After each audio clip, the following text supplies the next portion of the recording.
Voici les questions que devrait se poser tout être humain lorsqu'il comprend qu'il n'est pas qu'un animal soumis aux lois universelles du plaisir et du déplaisir, de l'attraction et de la répulsion.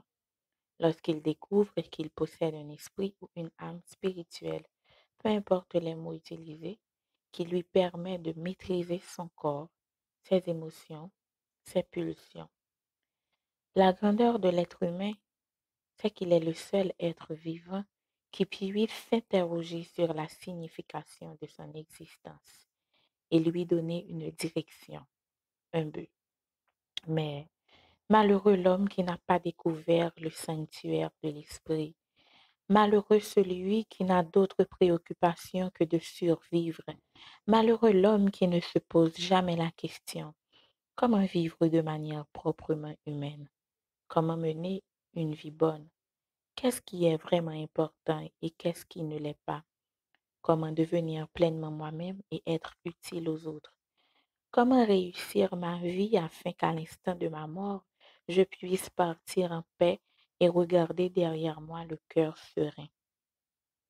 Malheureux l'homme qui ne sait pas qu'il possède deux grands trésors à l'intérieur de lui-même: la clarté de l'esprit qui peut le rendre libre et la bonté du cœur qui peut le rendre heureux.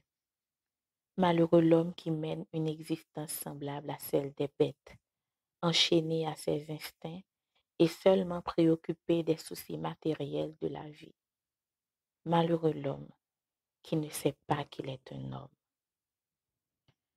Un sage prit la parole et dit: il faut apprendre non seulement à se libérer de tout ce qui nous limite et nous conditionne dans notre corps et notre psychisme, mais aussi du conditionnement familial et social dont nous avons hérité. Cela peut vous paraître choquant, ô enfants des hommes, car vous tenez certainement en respect les valeurs, les croyances et le savoir que vos parents et la société vous ont transmis. Et vous avez raison. Mais vient un âge, et vous n'en êtes pas loin, où l'adulte doit passer au crible de sa raison et de l'expérience tout ce qui lui a été transmis pour en vérifier le bien fondé. C'est nécessaire à la quête de la sagesse, parce que chaque famille et chaque groupe humain transmettent des croyances et des valeurs qui lui sont propres, mais qui ne sont ni sans préjugés, ni sans a priori.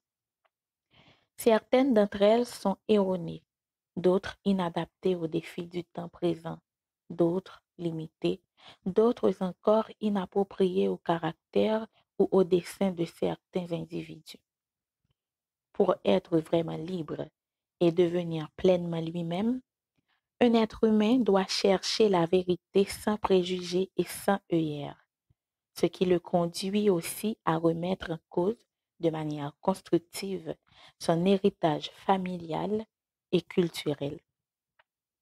Dans cet héritage, nous comprenons aussi la religion, car à quoi sert de suivre une religion à laquelle on n'adhère pas de tout son cœur et de toute son intelligence?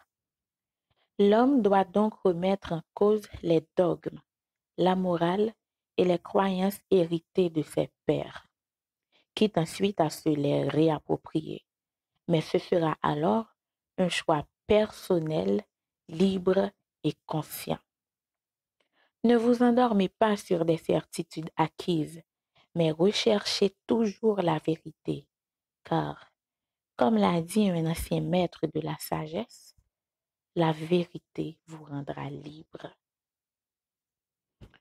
Un sage prit la parole et dit: tout le chemin de la vie, c'est de passer de l'ignorance à la connaissance, de l'obscurité à la lumière, de l'esclavage des sens à la liberté de l'esprit, de l'inaccompli à l'accompli, de l'inconscience à la conscience, de la peur à l'amour.